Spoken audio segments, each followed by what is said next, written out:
कधी-कधी आपल्याला वाटतं की आपलं आयुष्य थांबलं आहे. सगळं काही असूनही काहीतरी कमी आहे. एक मुलगा होता. तो रोज मोठी स्वप्न बघायचा. पण एकच समस्या होती, ती सुरुवातच करत नव्हता. तो नेहमी म्हणायचा, उद्यापासून मेहनत करेन, उद्यापासून बदल करेन. पण तो उद्या कधीच आला नाही. एक दिवस त्याने एका वृद्ध माणसाला विचारलं, माझं आयुष्य का बदलत नाही? वृद्ध हसले आणि म्हणाले, तू मोठी सुरुवात शोधतोस, पण आयुष्य बदलतं ते छोट्या पावलाने. त्या दिवशी त्या मुलाने फक्त एक छोटा निर्णय घेतला, आज काहीतरी करायचं.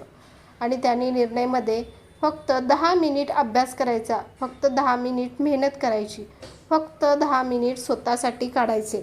असे बघता बघता दिवस गेले. ते 10 मिनिटाचे कधी 30 मिनिटांमध्ये झाले हे त्यालाच कळाले नाही.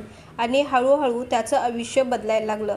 शिकवण एकच आहे, आयुष्य बदलण्यासाठी मोठी सुरुवात लागत नाही, फक्त सुरुवात लागते.